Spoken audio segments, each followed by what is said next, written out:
Magalhael to Stokes, who's onside. 1-0.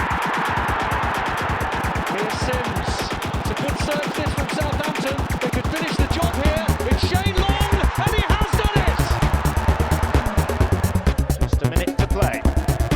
That's stoppage time. Here's Letizia. Who better to say farewell than one of the finest players ever to wear the red and white.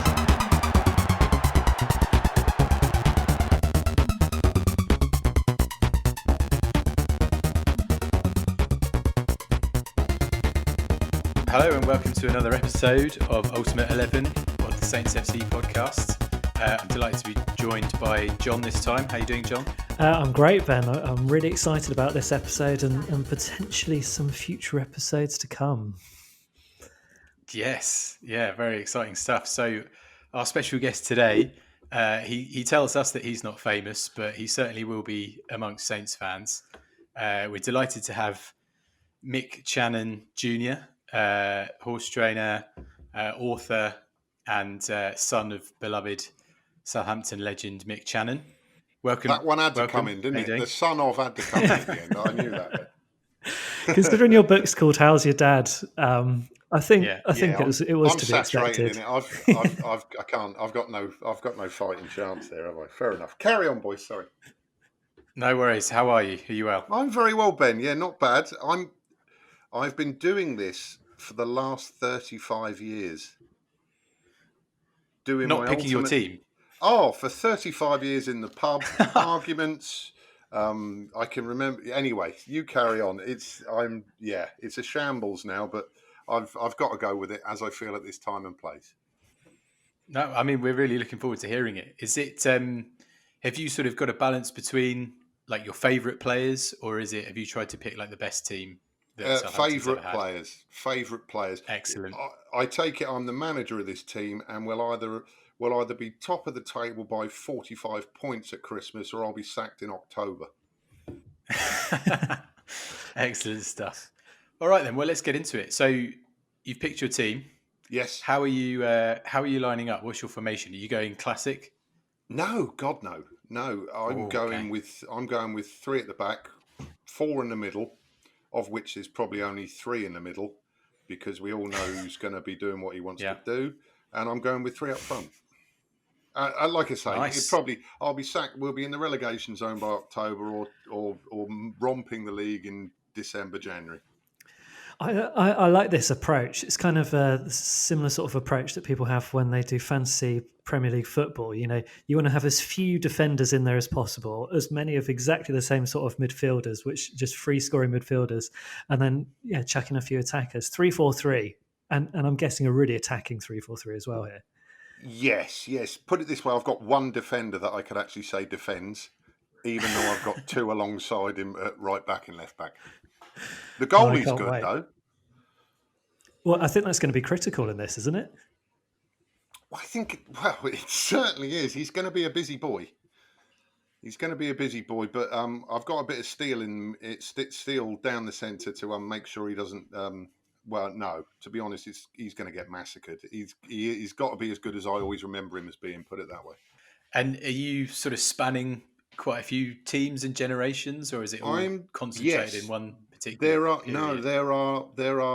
There's 3 threads. I think there's 3 threads. There's the childhood team, which goes from 1980 to 1985, and then there's the cup final team in 2003 under Gordon Strachan, and there's the time when I stopped being the son of a Saints player and started paying and standing on the terraces at the Milton, under East Stand and the Archers. And then there's just the resurgence side as well. So the Division 3 through to Premier League under Nigel Atkins. There's a couple of them in there as well. So excellent. That's how I've just strong sides. Basically, every single one of these players makes me cry a bit. I'm in love with them all. That's what we like to hear. Yeah, I mean formations. Amazing. Formations don't really interest me. Well, clearly, yeah, 3-4-3, a very attacking 3-4-3. Yes, exactly. And a keeper who's got his work cut out. Yeah, the goalie's got to be good. The goalie's got to be good. Well, let's start with the keeper then. Who have you got in goal? Right, now, everyone knows that Peter Shilton is unarguably the best goalkeeper Southampton have ever had. 125 caps for England. But the problem with Joe Corrigan, and it's also the problem with me, is I cannot masquerade as solely being a Southampton fan throughout my entire life.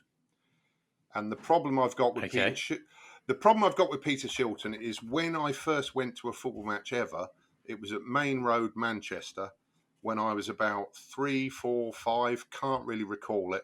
And the goalkeeper there was called Joe Corrigan. And I was a Man City fan that was the only team I knew until I was about 5 years of age, because my father was playing for them. And Joe Corrigan, if you speak to any of my family, and to a certain degree now, Joe Corrigan was God, and Peter Shilton, along with Ray Clements, kept Joe Corrigan out of the England side. So I can't have Shilton, even though I know he's the greatest Saints goalie of all time.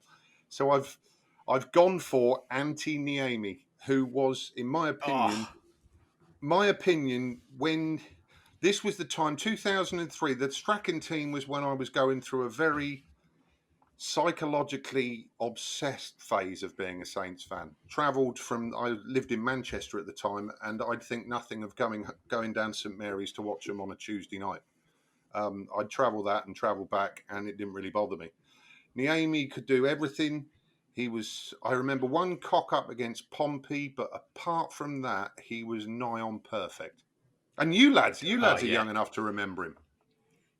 Oh yeah, Niemi is kind of smack bang in the middle of my peak Southampton era, and what a keeper! He was so good. He could have played at a much higher level because, with all due respect, Southampton weren't the best Premier League team when he was there, and he Exactly. definitely could have played a much better side. I think.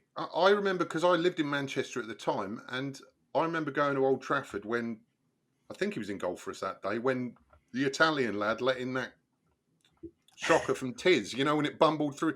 Yeah. And like how he never got a move to a big club, when you think the players we have sold on, Niemi was top class for me, and I just had total confidence in him. And when you think of some of the keepers we've had through the years, going back to, well, we don't have to talk about it. I mean, Tim Flowers comes very close because he's in that era when I was first paying £2.50, having had 4 beers as a 15-year-old and still getting in as a juvenile through the turnstile at the Milton.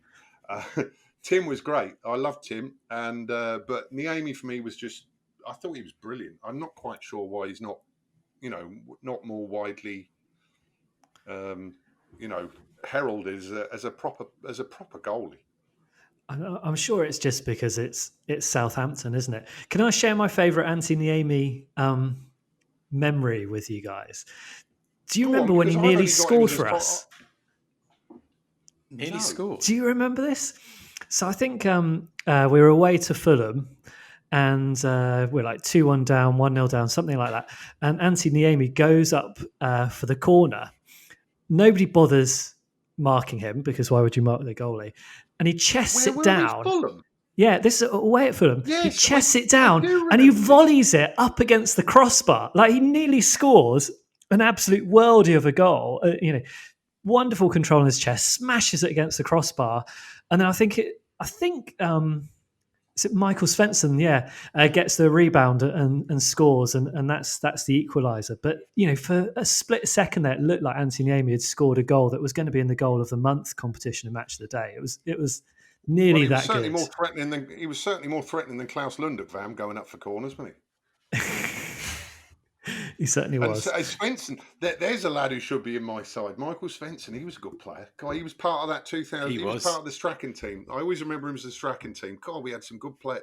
We had a real team. We had a Southampton, a town city spirit then, didn't we? It was a real good side. Some good lads there. I've forgotten I've forgotten Matthew Oakley as well. He was a good player. Anyway, sorry, carry on, lads. I'm waffling. No worries. That was just about the turn of the the Dell into the St Mary's as well, wasn't it? That was just about that kind of era It when was. he I think was in It between was the the end. sticks. Wasn't it the end of the Stuart Gray, Steve Wigley? What quite are we doing? Sort of thing. What didn't we have Paul Sturrock at the time? And it was like, well, they're nice people and that, but what we signed Rory Delap, and he was all right, but God, we thought the St Mary's was the new dawn, didn't we? And then this group of lads came together. That was I remember being very excited back then. It was a You'd great have only time. been That kids Strachan side. No, I had a season ticket with my dad for those kind of early seasons at St Mary's, and yeah, watching that Strachan side, they just got better and better, didn't they? Up until that cup final, I think that was probably the pinnacle was that semi-final against was it against Watford at Aston Villa. Yeah. Ormerod got Villa the Park. first beat. He bundled in the second, and I travelled down from Manchester that day, and it was magic. It was everything that I'd ever wanted to do with Saints, to watch them win. I was at the semi-final in '84 when Adrian bastard Heath. Anyway, let's not go there. Let's talk about Saints players. I'll get over it one day. Were you guys at the 2003 final? Yeah. Oh yeah, we all went. We all went. All the lads were there. Yeah. I think I remember. Unbelievable. I did it. I was doing a documentary on my dad at the time for Channel 4, and so I got all my expenses paid, but that didn't stop. I was on it for about 3 days beforehand, and I just met a camera crew there and said, "Point it that way," and I got paid for it as well, so that was great. And I also met John Sydenham and Terry Payne in the stand. I wore my dad's 76 Cup final shirt that day. I had nipple rash for months. We were wearing the yellow and blue, weren't we? That was exactly. The whole place was yellow and blue. It was absolutely mad. And I mean, against Arsenal as well, and their fans were just sort of waiting for the whole thing to be over, really. And we stayed till the end. It was just such an incredible atmosphere. Yeah, it was unreal. I'll never forget the first 50 seconds. I'll never forget that we should have been down to 10 men. Lunduk Van basically pulled on Reback, didn't he? And it would have been an absolute massacre otherwise. If the ref would have done what he should have done, it would have been the worst day of our lives. But it was terrible. But as I say, they battled and they weren't good enough. But they were a lovely side, Strachan's lot. Nice people. You felt like that. You felt like you were part of it, didn't you? We'll go from left to right then of your very offensive back three. Who you have want you to got start on me the left left-hand back? side? I got Mark Dennis. I mean, I could say Derek Statham, who was he was top class. And Franny, we all love Franny, but Mark Dennis, dear me, I mean, he was a runner-up in the FA Cup and runner-up in the league in the great '84 team.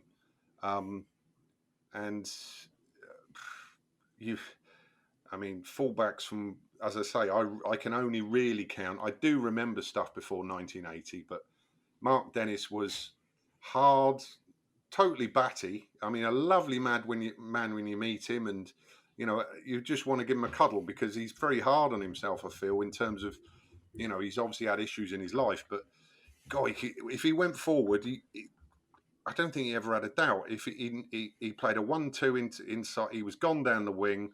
Great left foot, hard as nails. I'm just looking at my team now. We might have a few disciplinary issues, but Mark Dennis, if you saw him, I mean, I think the best thing that sums him up is the goal that he is when he knocked it into Worthington in, what was it, 83, 84. I was there that night. It was a Friday night game against Liverpool. He's knocked it into Frank Worthington. He's knocked it back, and Dennis has gone for the rebound, and it was either first or second touch. He's gone across it first time. It was a block tackle with whoever was playing right back for them then. But he's carried on going. He's smashed it. I mean, he was quality. He was a good player. I mean, his disciplinary didn't make him top class, but he should have been, because Mark Dennis was a proper player. He was brilliant. And my other fullback actually is of a similar ilk. We're not too bothered about tucking in and defending our lines, but I love Mark Dennis, and I don't know him very well, but to meet him, he's he's a chap that you just think, and he's still down this way now, and and he loves his Hampshire cricket, and he's a good man, Mark. Yeah, I mean, I have to admit, he's a bit before my time, so I don't really know too much about him. I've just looked him up on Wikipedia, and the first sentence that leaps out is Dennis was sent off 12 times in his career. So, And this is in the yeah. 1980s. Can you remember any of those? Yeah. Can you remember any of those Go on. sendings off? I mean, as a young fan, there must be something that sticks out from his appearances that you just treasure in your memories of Mark Dennis.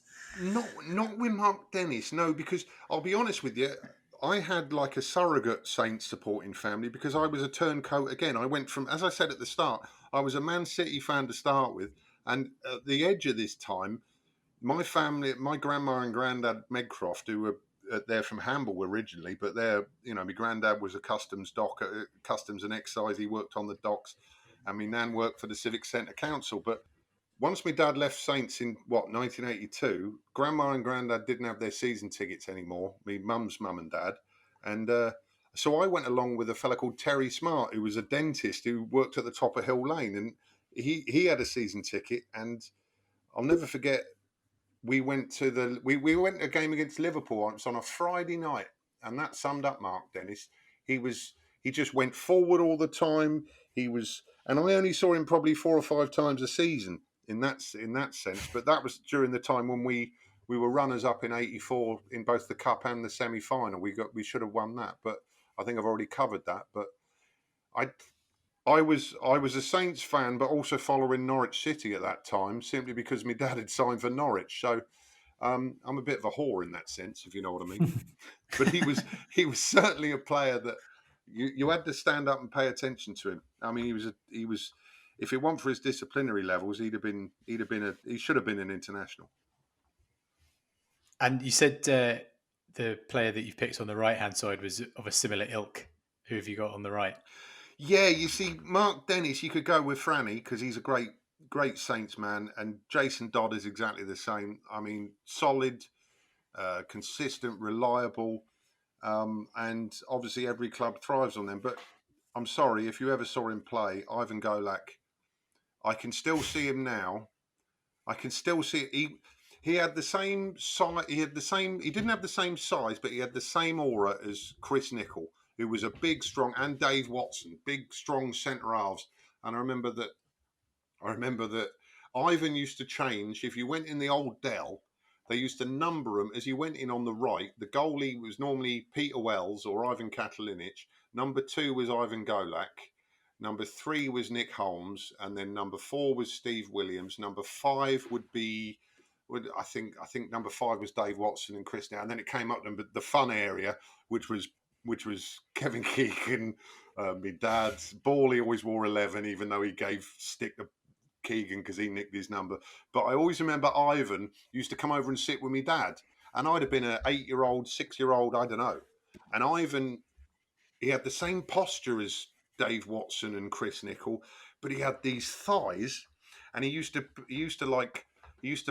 I'm doing it now. I don't know why, because I'm on audio rather than video.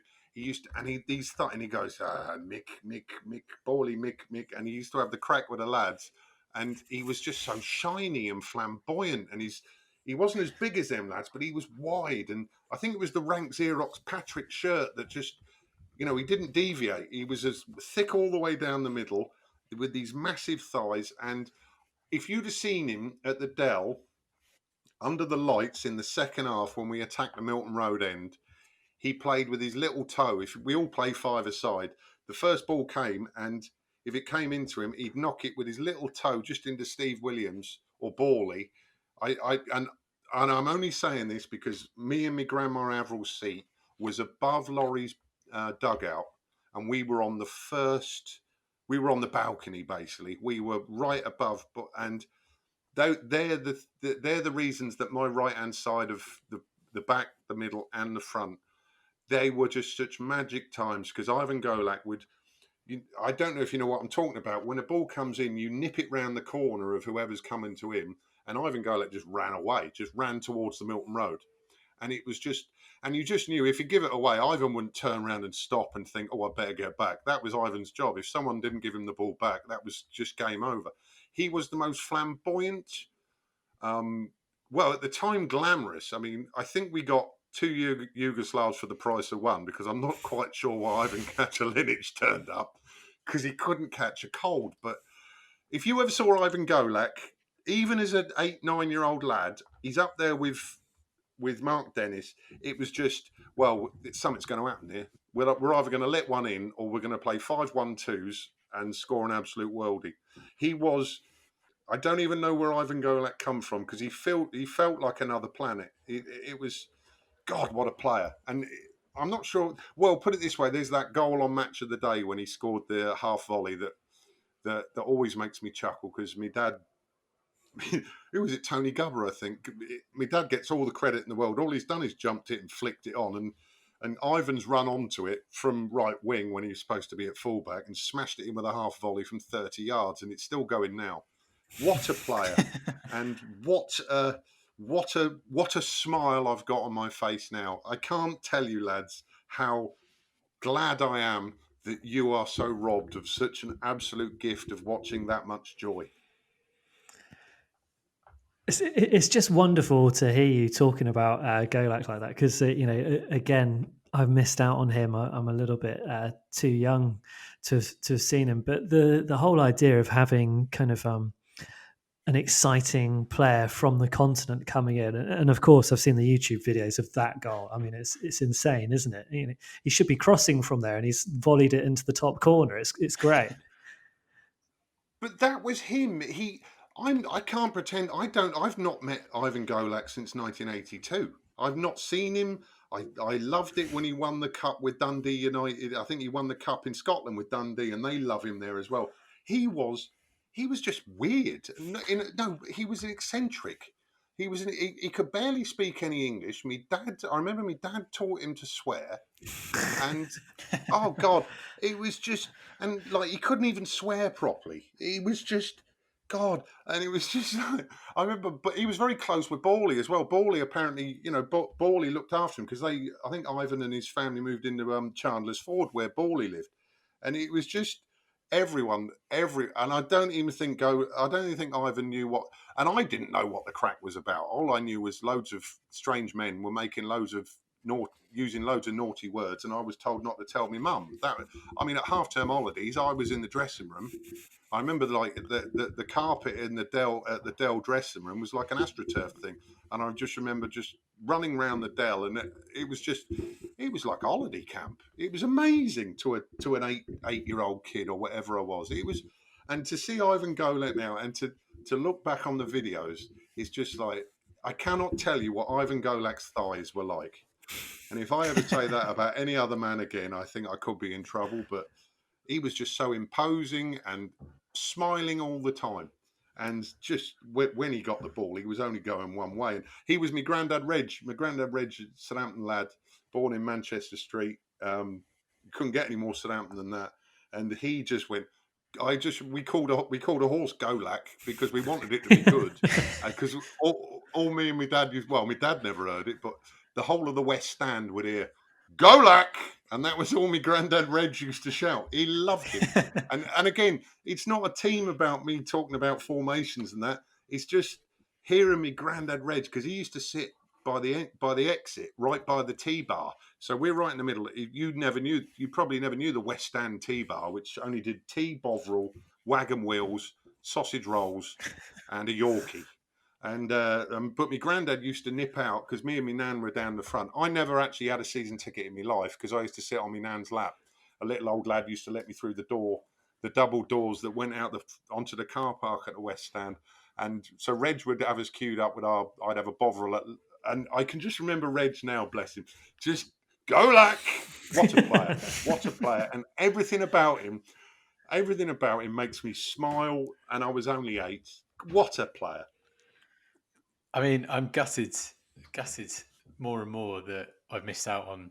Shame on you. Shame on you. Shame on your parent for conceiving you 10, 12, 15 years too late. It's a shambles, man. I know. I'll never forgive them. But I mean, this is the second team that we've had, and Ivan Golek makes it into both of them. So he must have been doing something right. Yeah, just fun. Yeah. I mean, Dodsey probably doesn't get in because he wasn't as good as Ivan Golek, but Dodsey also, we had a training session on the Dell when I had a terrible trial there.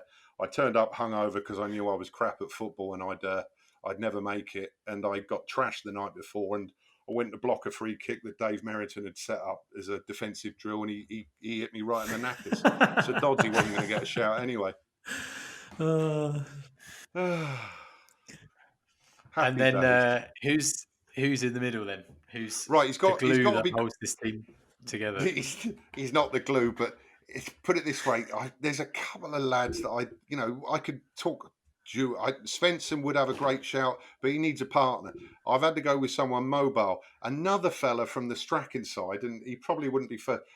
When you get a player you just really think the world of. He could have been in this side.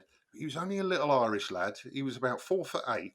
But even when we were disastrous in the Championship, he stuck at it, and he was our captain for it. Chris Baird. Do you remember him? I do, yeah. Yeah, I remember Chris Baird, yeah. I tell you what, I've got a lot of affection for him. He doesn't make the side, but when a little lad who came, he only played 4 games or something before the cup final, and I loved him to bits and he had a great career in the end. He got to the UEFA Cup final or Europa League with Fulham. And but anyway, he doesn't get in, but he's a player I look back on with a smile. But I need a bit of pace, and I need someone to actually have a quiet time. And with Antti Niemi in goal, without Peter Shilton shouting at him, and he was quick and he was agile, and I've just got a lot of affection from him. Ruben Agbula he's because he's got, when you hear the lads in front of him, Ruben needs to be a little bit mobile, a little bit nippy, and he was a good little sweeper in that side when we had. In the 84 side. And also, I've met him a couple of times. And when me and the lads used to go and have a kick around on the sports centre, Ruben would often be in the pub in the park when we'd have a pint afterwards. And he's a fabulous fella. But he's in there because I think he would benefit without Shilts going, Ruben! That's all he ever did. I think all Shilton did was shout Ruben for about 80 minutes. But Ruben Agbula's in there because he was quick, nimble, and just another player who puts a smile on your face. Because he was one of us. We brought him up. I know he's a London lad, but he's a Southampton lad. And I always look. Every time I think about Ruben Agbula, I just think, what a smashing lad. Yeah, again, another name that, to be honest, I don't know too much about. Who, in terms of like modern day centre backs or Southampton centre backs, who would you kind of compare him to? Well, he wasn't like a centre half. He was almost a sweeper. He could play fullback as well. He had a tash, and this side is tash light. It is light on tashes. I mean, my favourite tashes of all time would be Mark Whitlock, who basically he held down the soul. And this is late 70s, early 80s. He was the only lad with a tash until Mick Mills arrived. Ruben then come through as an apprentice. He had a tash. And obviously, Franny brought it out. Well, I don't know. Franny carried on with the tash into the late 90s, late 80s. But Ruben was nimble, agile, and he was a very quick player. And don't forget, he was another one of the lads who ended up as runner-up in the league in '84 and should have won the cup. I'm not going to go back to Adrian Heath, but he was a good player, and it's a shame that he followed Laurie, and you can understand why he did when he went to Sunderland. But I like Ruben. And he was a good player. And to be honest, he's the only tactical reason in this team, because when you hear the lads in front of him, you've got to have someone mobile who can mop up the amount of mistakes that are about to follow. And he's the only one who's actually shielding Antti Niemi from an absolute onslaught. He's the bloke who's going to keep me in a job, really, Ruben. If Ruben's not on his game, I've gone by October. Yeah, I like Ruben. Again, he's not a player that I ever saw play, but he is a guy that I've spoken to before, actually. And he was really gutted to be sold to Sunderland because he loved it at Southampton. When I spoke to him I think back in those days, I'm not sure on the politics. I'm not sure. I didn't know whether he had a contract dispute and Laurie, because I know Laurie took him with him, didn't he, in '85 or something I think like Laurie got rid of him first, and then he moved to Sunderland afterwards. But I remember Ruben was quite upset about it. And back in those days, he didn't have much choice over if you got sold. You were sold. That was that. it. No, You're just exactly. like Yeah. you're told, right? You're moving to Sunderland next week, and I think he was pretty gutted. Well, he should. Well, I mean, because they had a, I mean, crikey, I mean, we did lack a little bit of mobility in the few years afterwards. I mean, we had, I suppose Russell Osman came in a couple of years after him, but I mean, Kevin Bond wasn't the most mobile and that, and he'd have probably benefited alongside people like Ruben Agboola. As I say, not that he's not a great of all-time Nigerian. He was a Nigerian international, wasn't he, Ruben? But he was. It was something about Ruben that I just liked about him. And as I say, you can't knock it. I mean, apart from Liverpool, apart from the Liverpool side in '84, he could have been a, he came second in the league, basically sweeping up behind Mark Wright, and and Mark Wright's an England international, and that goes to show that he played his part as well, Ruben. So, as I say, we need a bit of mobility, and that's what he's in there for. Yeah. Also, just quietly, Ultimate Moustache 11 is a podcast waiting. Oh, it's all over, and Mark Whitlock is going to be captain. I mean, he only played about 20 games, but anyone who can make the debut at about 18 with the most. I mean, well, I'll put it this way. I mean, we should have a Saints moustache 11 because we didn't have a lot. You think the Liverpool lads and that, and they dominated the moustache scene, didn't they, in the late 70s? But we didn't have a lot of them. I mean, I don't know if you gents know my face particularly well, but those listeners who used to watch on YouTube will know that I can very strongly get behind the moustache 11, being the sport of a fine handlebar moustache and a purveyor of my own brand of moustache wax. I'll have you know as well. So, ladies and sorry, John, is this a Movember thing for charity, or is no? This is since 2008. It's been going for a while, 12 years. No, not even a goatee sort of beard attempt. No. This is an actual handlebar moustache, yeah. And you can, if anyone wants to get in contact, a blatant one. Yeah, a blatant one. I mean, it couldn't be more blatant. It's turned up at the ends and everything. Well, hey, you're running this podcast. You could be on the bench. I think I'll be the star of the handlebar moustache 11, certainly. All right, don't get ahead of yourself. Right then, moving forward, you've got four in midfield. I think you've already alluded to who one of them is going to be, but how are you lining up in midfield? Well, we've got an anchor. We've got an absolute monster. We've got the first name on my team sheet. We've got my captain. We have got the man who basically made me realise that Southampton Football Club is the only football club that should ever exist on the planet. I don't care if he did win the European Cup 3 times with Liverpool. I don't care whether he did win the League Championship 5 times with Liverpool. I don't care what he's done. The reason every time, right, this is the only lad who's helping Ruben Agboola out, mainly because when he did play for Saints, he was 75 years of age and deaf, is Jimmy Case. He is by far and a million miles away my best favourite ever Saint. I'll include Matthew Letizia in that. I will include Ricky Lambert in that. Jimmy Case, to me, summed up when I first started becoming a punter, i.e., I was young enough to get on the bus and go down to Watchers. I got the bus down the avenue I got the number 47, and I'd meet my mates, and we'd go to the pubs. We could get a cheeky pint in, even though we were 14, and we would queue up, and we would stand in the Milton for £2.50 as a juvenile. Jimmy Case used to come out of that tunnel to our left-hand side, and you would listen to it. And then were the days when now I turn up at 1 minute to 3 and away we go. But back then we'd be there for 20 minutes, buzzing, and you'd hear the team sheet, and it would be 1, 2, you'd have 1 Tim Flowers, 2 Alexei Cherednik, number 3 Franny Benali, number 4, Jimmy Case. And it was like, right, okay, he's fit, he's not died. He might be 75, but as soon as he gets on and he'd come out of that tunnel and he'd carry a ball with a tiny little mascot next to him, and he'd lump the ball about 500 feet in the air, and it was like, yes, we ain't going to get thumped today.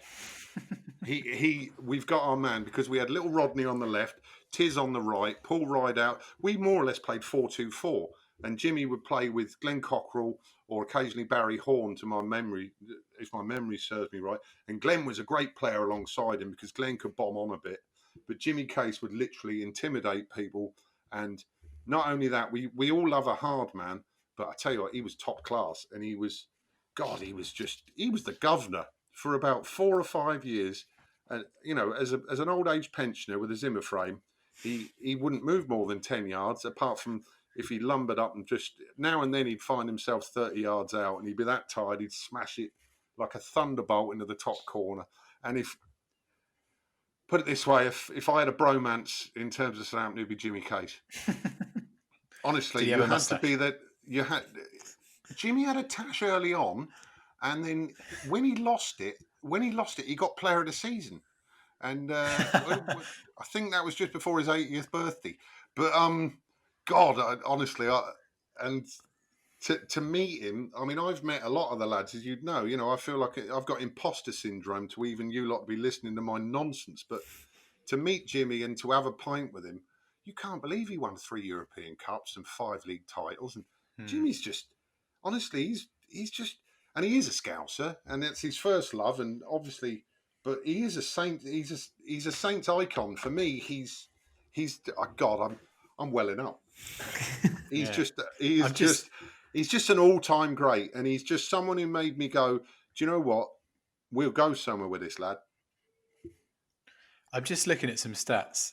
So he played the most appearances he made was for Southampton.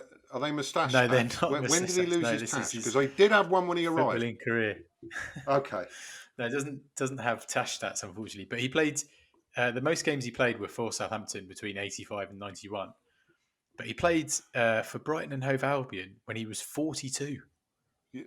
Yes, he did. He went. Well, I'll tell you what. I went to Peter Simmons College, but I had a phone call, and I ended up going down there and did pre-season with Jimmy when he got bombed out by Ian Bramford. I went to Bournemouth, and I couldn't drive at the time. I was only 16, and it was so funny. Kevin Bond, lovely bloke, Kev, he was there, and Jimmy didn't have a license, and he said, it was either a case of me getting into digs down there and getting on the train and going down the digs, but Bondy said, well, I can drive you down there and pick Jimmy up on the way. So within 3 months of the season before ending, I'm in the back of Kevin Bond's car picking up Jimmy Case, and we're going training together. He was, as I say, he wasn't 75. I think he must have been 54 or something. But I was built like a jockey's whip, and we did a 3-mile run up Boscombe Beach, and Jimmy beat me. That was quite embarrassing, but I couldn't literally believe. And he always bought me a flapjack at the service station on the way home, and I always remember, do you want a flapjack, Michael? And I'm thinking, Jimmy Case is buying me a flapjack. Jimmy Case is buying me a flapjack. Oh God, heady days. Also, I'm definitely changing the name of this podcast to Jimmy Case is buying me a flapjack. What a line that's incredible. That's the strap line for this podcast. If Jimmy Case, right, get them to write in. Has Jimmy Case ever bought you a flapjack? I might have been crap at football, but Jimmy Case bought me a flapjack. And there's a few things. I remember Bondy saying to Jimmy, so what's he like then, that Letizier? I remember we were just turning onto the junction at Ringwood when all the roadworks was going on down there, and you had to go. He went, he drinks Coke all the time. Just Coke, just drinks Coke. He's never had a beer in his life. That's the first time I've remembered that conversation. And I thought Jimmy was going, yeah, well, Jimmy's lasted till this age. He's a proper pro. But Jimmy was more disgusted that Tiz had never drunk a beer in his life. And I'm sat in the back saying nothing. Like, oh, God. Oh, God. Yeah, so Jimmy Case bought me a flapjack. Do you want to end the podcast now? How are we going to top that? I don't think you can. Oh dear. Okay, so Jimmy Case is your rock. Who are the three in front of him? He is literally, well, okay, on the right-hand side of him, I'm playing a diamond because we all know he's going to do what he wants in the front of this lot. Steve Williams is just on the right-hand side of Jimmy Case, which means he can play in the triangle with Ivan Golak. Put it this way, Alan Ball, I'm sure, should be in this side, but I'm going on teams that I remember. You know, when Bally was a player with my dad and Keegan, I was only a kid, and Bally didn't catch the eye. Bally only caught the eye when I was on trial at the Dell in the gym, and he was actually the best player at the football club. And I didn't realise, Bally was 47 then. Steve Williams was Southampton for about 3 years. After Keegan and Shannon left, I remember, again, sorry, imposter syndrome, but these are insights that I actually remember. He was the gobbiest, most opinionated, and I'll say sometimes downright cruel, especially to an 8-year-old kid. He was, I cannot believe, well, I can believe how he became such a great player, because when you think he burst into the team just after the Cup win in 76, and for 7 or 8 years, he didn't take a step back, and you can see that in the way he played. And I got to admire the fella. I was a mascot when my dad returned to the Dell in 1983-84, and they made us get changed. Not in the dressing room, which was right by the tunnel at the Dell. I was getting changed in the corner thing. So if you went through you went past the Saints dressing room on the right in the corner of the Dell. Obviously, there was a little laundry room. Me and my sister, believe it or not, we went out as mascots, and whoever it was, I can't remember who it was, but someone went, "Look who this is," and I hadn't seen Steve Williams for a couple of years, and I'm there in my Norwich kit, and he just went, "You've got some front turning up here, Shannon, dressed like that," and he went, "You got the right boots on though." He goes, and put it this way, I've had to stick my head around the thing, and the whole dressing room's there. Laurie's there, all the lads are there, and this is the real good side. This is the Ruben Agbula side. This is the Steve Moran. This is the, these are players. And my dad was like 36 and just getting a game play month to month contract. He said, "You've got some," and he slaughtered me. Like, I'm only 10, and he's slaughtering me. And he's like, "You got some, look at them boots though." And I had a pair of Patrick, Kevin Keegan Kidd boots on, and he went, "Your boots are polished though, aren't they?"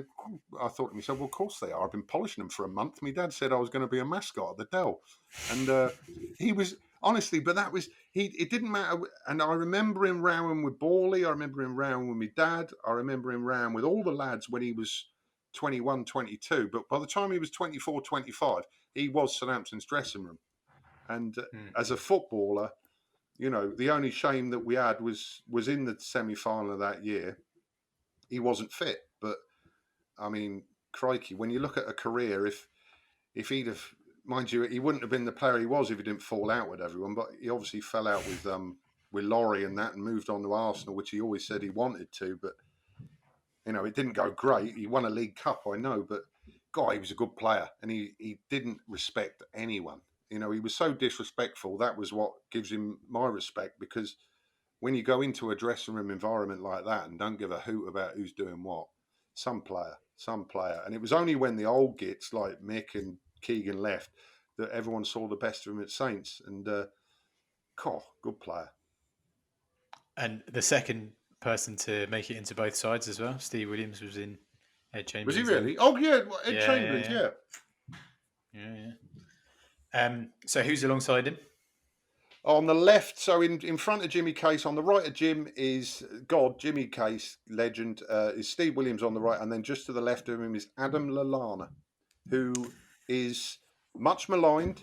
And in my personal opinion, when you spend 14 years at a club, come through the youth ranks, play a major role in dragging a side from the third division up to the Premier League, and then you move on for 28 million quid. I ain't got a problem with that. He made a life choice. He made a career choice. Top class footballer, part of the resurgence team, who should always. And I don't look at football in terms of them and us. I look at football in terms of, well, what does this lad want to do? 14 years since the age of what was he? 13 when he joined us, all the way through. Never shirked a challenge. Always did. I mean, and he was so weak when he started, but you can see why he kept getting in the side. And as soon as we dropped to a level where he could actually think, well, this lot of crap, I'm Hartlepool United, behave. And he grew from there. Saints made him, but he also made Saints. And I've got a lot of respect for Adam Lallana. Sure. Put it this way. If someone wants to go and do something for their own career, it doesn't mean he hates Saints. It doesn't mean that it doesn't mean he thinks we're bad people. He took a few quid, but if you're going to go to Liverpool and challenge yourself, that's the only shame with Adam Lallana, because I don't think he owes us anything. And I honestly, he was, stuff like the Johnson Pate Trophy. He was brilliant that day. They all were, mind you, played Carlisle United, don't get me wrong. But I think we were right for Lallana and he was right for us. And to be quite honest with you, if we'd have bought him, there's plenty of players we've bought for $1 million and buggered off inside 18 months for 7. Although we've copped a few quid, they didn't care about us. This lad made his own career and put Saints in a place they weren't in. And it's just a shame that everyone gangs up on people. It's the mob mentality now, and we're all entitled to our opinions. But I remember him as a footballer and as a real hard-working, talented England international that we found and we should be proud of. That's how I feel about humanity and society. He's gone on and bettered himself, and I feel it a real shame that he gets booed if he ever comes back to us. Crikey, okay, he could have taken out a full-page spread in the Echo, but that ain't going to change people's opinions. As soon as someone wants to lump on someone, that we all will, and I don't think we should. I just think he was a top player for us, and I think he deserves a bit of slack, and I don't care what anyone says to me in response to that. Yeah, I totally agree with you, Michael. I think you think of Lallana also in those seasons when we were dropping from the Premier League down towards League One. He was literally the only ray of light in those kind of couple of seasons. And then when Lambert joined us and that resurgence up the tables, like watching Lallana and Lambert linking up for those, it's probably 3, 4, 5 seasons maybe that they were playing together. And that last season before they both left for Liverpool was just wonderful. I think they combined for over, they were involved in over 50 goals for Southampton that season. And it'll be nice once that animosity has dropped and people remember Lallana for the football player he was for Southampton, because he was a wonderful football player for Southampton. I get it. Well, I totally get it. I totally understand when people feel that players shouldn't have left, and it's normally the reason they hate you. I remember my dad leaving for Norwich and then ended up at Pompey, and everyone hated my dad playing for Pompey. And then my dad was very much a Bawley man, and Bawley was manager of Pompey. And to be fair, my dad's a Saints fan, but at the time, he wanted Bawley to do well. And he got all the stick because he was on Radio Solent and he was going, I think Pompey will win the day. You know what I mean? And yeah, he shouldn't have done that. But he didn't do it because he hates Saints. He did it because he wanted the lads he played with the last 18 months to get promoted, or you know what I mean? Or to stay up. And, you can give me stick for that. But Rudy Scatchell's better thought of than Adam Lallana. I mean, Gregor Raziak's more popular than that. Yeah, they scored a couple of goals in that, but they didn't stop us going down to Division 3, or whatever we call it. Do you remember the Raziak and Greg? I mean, they were crap. They were on twice the money that all the... bollocks to it. I'm not... Yeah, whatever. Slag off Adam Lallana all you want, but he represented us at a World Cup, and I was proud of him at the time, and I think he made a career choice for himself, personally, professionally, and for his family, and I'm not going to hate the fella. No, I will always have a soft spot for Adam Lallana. He was, as you said, like part of that amazing side that climbed the leagues, and also part of that fantastic team when we got back into the Premiership and everyone was sort of taken by surprise about how good we were. Everyone was writing us off as being relegated from day one. And yeah, he was proving a lot of people wrong. So yeah, I fully agree with you. Adam Lallana is Southampton. You legend. don't have to. You can disagree with me if you No, want. no, no. I've always thought his corner. No, I've always thought his corner. Don't get me wrong. I was heartbroken when he left, and yeah, but do you remember when he went to the World Cup though? But... When we had Ricky in the World Cup, we had Adam in the World Cup. Who else did we have? We should have had Jay Rodriguez. Oh, we had Luke Shaw. Luke Shaw went to the World Cup for us. All right, they all buggered off, but we got them there. And I don't think if you spoke to Adam Lallana tomorrow, I don't think he'll say, "Yeah, I couldn't wait to get out of that shithole." I don't think that's his. You know what I mean? I think he got the choice to sign for Liverpool after 14 years, and we got 28 million or 26 million or whatever. Dry your eyes. And it was a bit of a shame that it didn't work out for him at Liverpool. Actually, with injuries and things, he just never really. Well, he snapped his hamstring real bad, didn't he? Yeah. Just as Klopp arrived, he proper snapped his hamstring, and that hurts. Yeah. So that's a strong midfield pairing then: Steve Williams and Adam Lallana, and then don't forget Jimmy Case. Don't forget Casey. Well, he's doing a lot of defensive work by the sounds of things. He's hammering people. The great thing about Jimmy Case, I'll always remember. I've got to tell you this: we played Sheffield United about 1990, and Vinnie Jones was playing for Sheffield United. And I don't know, but this is my favourite Jimmy story. That was the time when I was a bit of a sheep with me mates because I hung around with lads who could get me in the pub. So they were a couple of years older, people like Jimmy Painter and Stuart Oakley and Gavin Baird and all these boys that we used to go along with. And we moved from the Milton and we went under East Stand. And I'll never forget it, the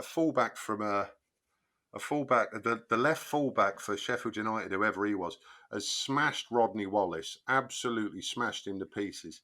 And he's nearly ended up ended up with us under East Terrace. And we've given it, Jimmy. We had the free kick and Jimmy was taking the free kick. Jimmy, smash him, do him, like that. And Jimmy's just giving us the nod. And about 5 or 6 minutes later, the lads got the left backs got the ball for Sheffield United. And we're going, get him, Jimmy, do him, Jimmy. And all of a sudden, Jimmy has. And we've all gone, oh, Jimmy, you shouldn't have. That's awful, Jimmy. You should not have done that, Jimmy. And we were baying for blood 12 seconds.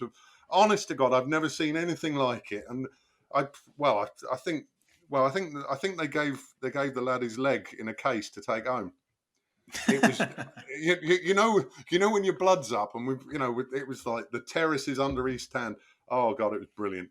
Anyway, sorry, you want the lad in front of the midfield three, my diamond, to make me sound like I know what I'm talking about.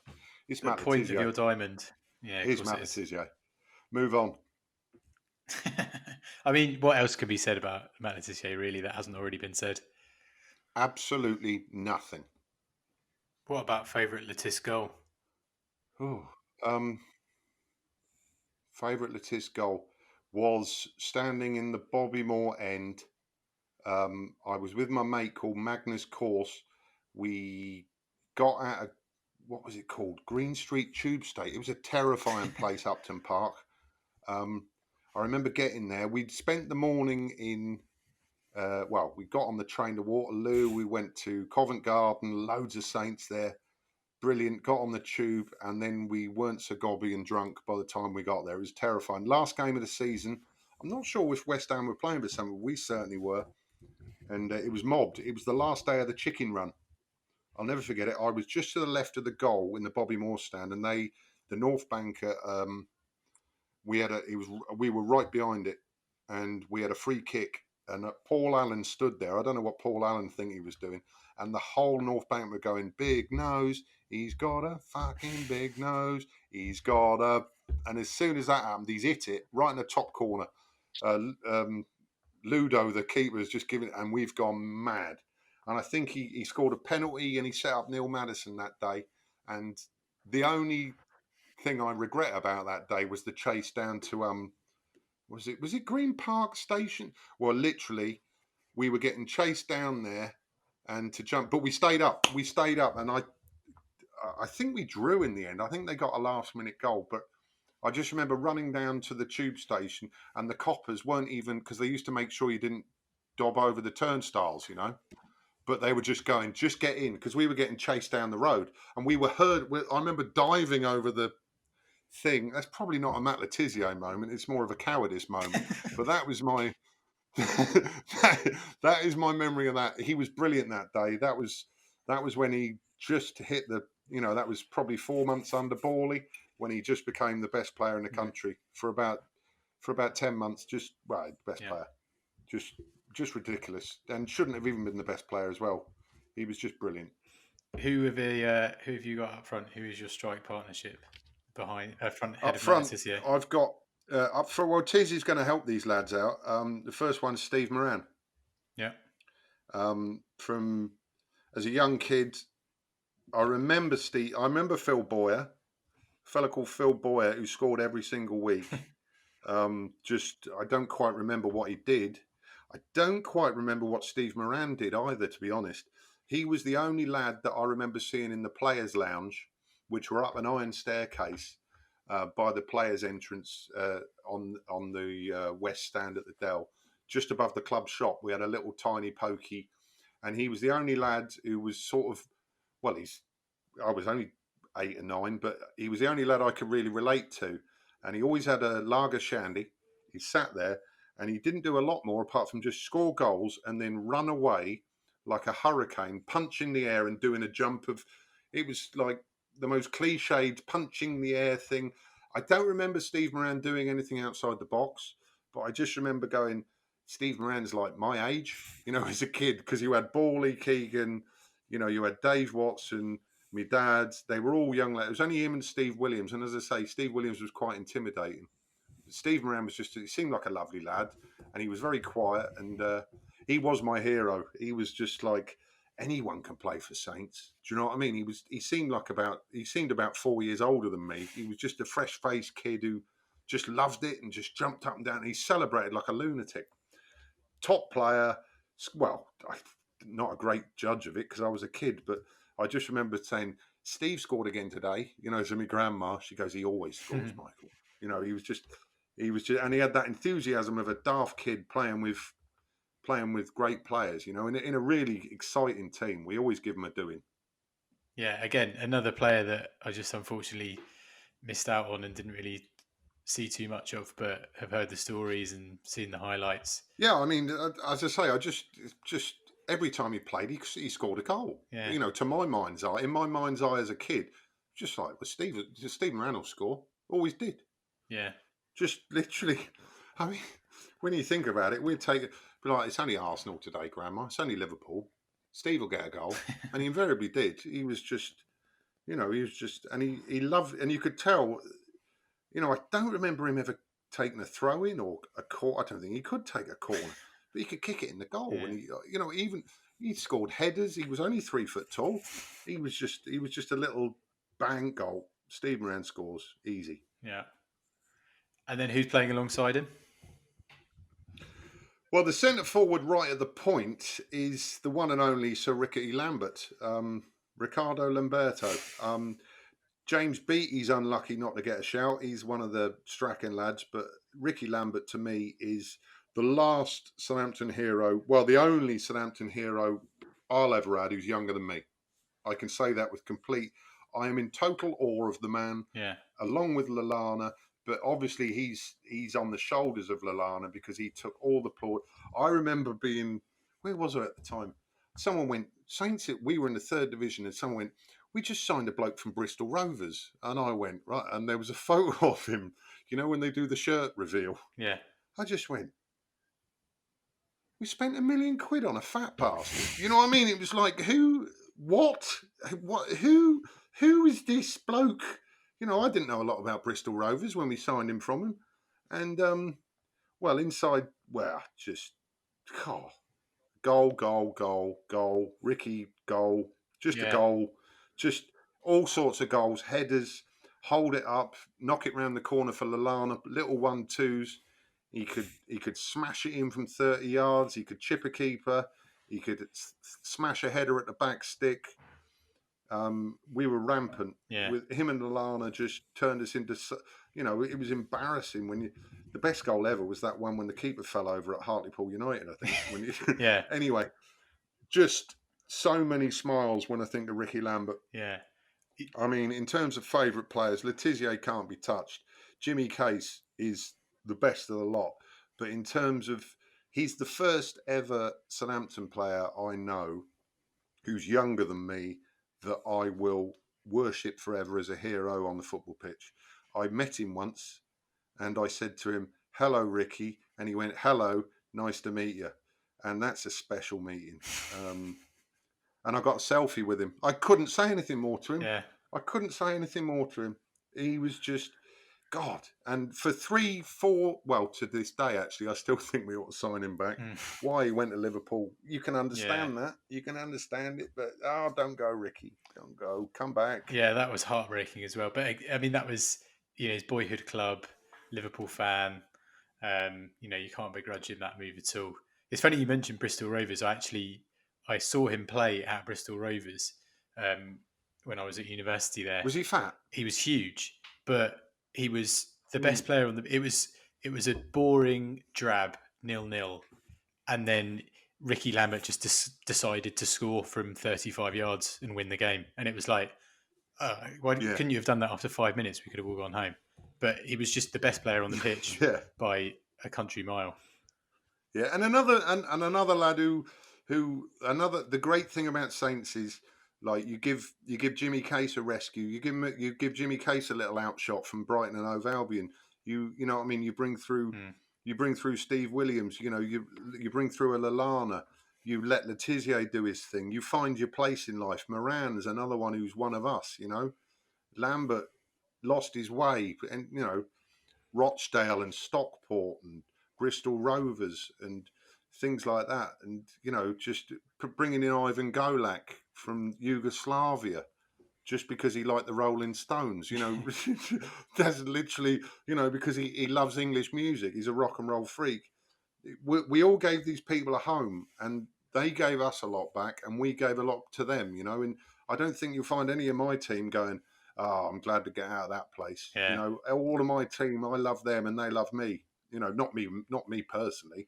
Although if Ricky Lambert wanted to love me, I'd not in that way. But if he wanted to give me a hug, then I wouldn't let him go. He literally means that much to me. He gave me some great days and silly stuff. Like, I didn't see as much of him away from home because I stopped travelling. My time for travelling home and away was like 90s and like in the 90s I travelled home and away all over the place with Saints, but obviously I worked with my dad with the racehorses, and I'll never forget, I feel like when he scored that hat-trick, or he scored the last 2 goals against Millwall, I had a rare Saturday off. I listened to Radio Solent in the bath, and I still feel like I was there, because he scored the penalty in the last minute, and it was to get us more or less assured of promotion of the Championship. And I still remember sitting in the bath and just screaming my head off, just screaming Ricky. Anyway, I probably shouldn't go any further with this because, they'll have an injunction out on it. I feel like I've learned a lot about you in this last hour. I know. Yes, I know.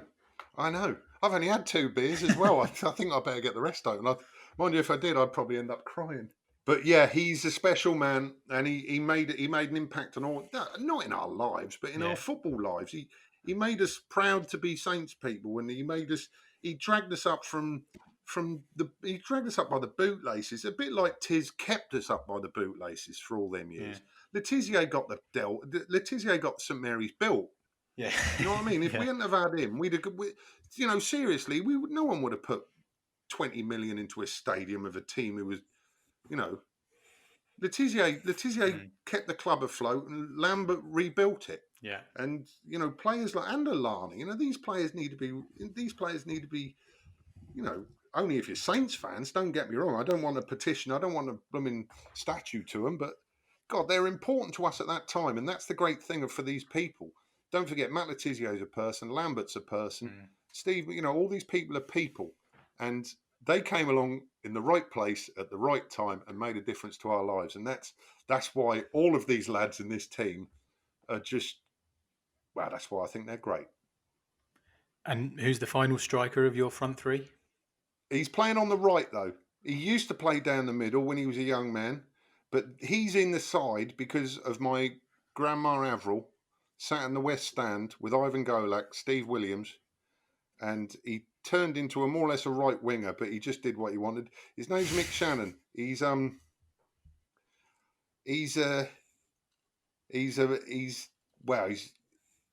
Mick Channon. He's what can I say? He's he's a funny man. He loves Southampton. He does what he wants, and he always did. And I'll always remember him and Ivan Golak marauding up the right wing in the second half and we've brought it back now, thank God. When the Saints is now sung at a slower pace, but they used to do it on the above even the old gits and the West Stand, the upper West Stand where I sat with my granddad. The average age was 85. Most people were waiting for God, but even that lot, when we had this team in the early 80s, my first team, it was awesome, and the floodlights would be on. And in the second half, even if we got gubbed in the first running towards the Archers, when we were running towards the Milton, we didn't half just get amongst them. And I can still see me nan there with a flask of coffee and me sat on her lap and me dad coming out in the second half because he used to line up right in front. Remember them Perspex dugouts they used to have? He used to stand there for the kickoff. He used to just wave up at me there. And it was like every time he got the ball, everyone went, "Go on, Mick, have a go." And he always had a go. And he scored a lot of goals. He is me dad.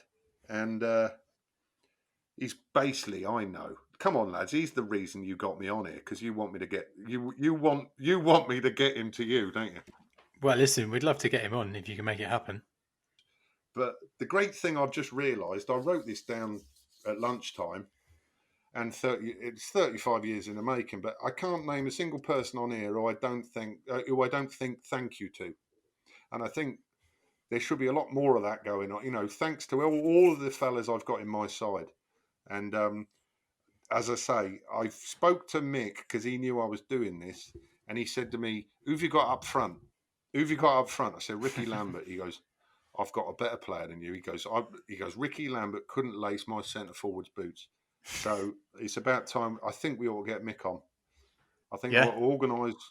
Yeah, I think. Well, put it this way: he got Saints envy when I started telling him my side. Yeah. He got Saints envy. He said, "Ricky Lambert, no." He goes, "My centre forward's far better than yours." And I'll for you. I mean, he's a hard man to tie down, but he'll be more interested in me and far more knowledgeable. But I think it's about time. In the next few days, I'll get him and I'll post you an audio file across of the proper Mick Channon's all-time Saints 11. Amazing. We'd love to hear who he picks. Well, it'd be contrarian. I know who's going to play up front. Do you want me to spot? I know a player already. There's one player that he just talks about that no one's ever seen. There's not a single goal of him on telly. There's not a single... Yeah. But yes, I already know who he thinks is better than Ricky Lambert. And I can't believe it personally, but he is adamant that he's literally the all-time Saints centre forward. Yeah, so before we go back over your team, who's your captain? Jimmy Case. Jimmy Case. Yeah. Yes. No other people who can come close. No, not even a single. No. And no, Jimmy Case. Right. Jimmy Case, he does the lot. All right, Jimmy Case gets the armband, and probably another obvious one. Who's taking the penalties? Matt Letizia or Ricky Lambert. They can have a fight if they want, but I'm not really too bothered. I'm not going to be chewing my nails off on the bench if either of them have a go. That's true. They both got pretty good records. Yeah. And so you are the manager of this side, but which Southampton manager are you having as your assistant? I'm having Alan Ball as my assistant, simply because he couldn't get in my team because I can't actually say that I appreciated him as a player, but it would be great to basically have a beer with him on the bus on our away trips home. Hopefully it'll be from Newcastle, and I can spend a few more hours with a man who I didn't spend enough hours with, even though I had spent plenty. And to be fair, the thought of me dad, Bally, and me having a crack again would be magic. Yeah, I bet. And finally, what kit are your team going to be wearing? What era is the kit from? We see the Dimplex pony one was absolutely awful, but that was when Letizia was brilliant. It was the worst kit of all time. Not as bad as the Admiral blue speckled away kit. That was awful. But they do stand in my mind. But I think it's because it's Jimmy Case. I think it's the Black Slab Admiral sponsor. Just not Admiral, the Black Slab Draper, the Hummel kit with the French knickers. Do you remember that? What was that all about? That was almost, it was a little bit hello, that, but yes, that would be the kit for me. That's the kit when, all sorts of stuff, Franny launching Fashanu into orbit at Plough Lane, and just a great kit. Russell Osman smashing him in from 40 yards, just a great kit, really. Love that kit, and I love that time because, as I say, I could get in the pub, but I was young enough to get in for £2.50 in the Milton as a juvenile, so... What can you say? Right, well, we've come to the end now, and it's time for me to read your team back to you. You've got Antti Niemi in goal. You've got a back three of Mark Dennis, Ruben Agbula, and Ivan Golak. A midfield four in a diamond with Jimmy Case at the bottom of the diamond, Steve Williams and Adam Lallana in the middle, and Matt Letizia at the top of the diamond. Playing behind a front three of Steve Moran, Ricky Lambert, and Mick Channon. Sounds like a great team to me. Michael, it's been an absolute pleasure talking to you. Thank you so much for talking us through your team. And listen, we hope to hear from you and maybe Mick Senior again shortly. Yeah, well, I'll nail him down when I can. But as long as I can as soon as I get him away from horses, he'll be well focused because he does love a bit of this. And as I say, he's basically telling me that his centre forward's nowhere near as good as Lambert, and I'd like to hear from him there. So if I can get him down in the next couple of days, I'll knock an audio file over to you and let you do the editing gods. Amazing. Can't wait. Michael, thanks so much. Really appreciate it. Ben, thank you. It's an absolute honour, and I do apologise if I've bored anyone tearless, but it's been, as I say, it's been 35 years in the making, this team, and I'll probably change my mind about it tomorrow. Thanks, mate.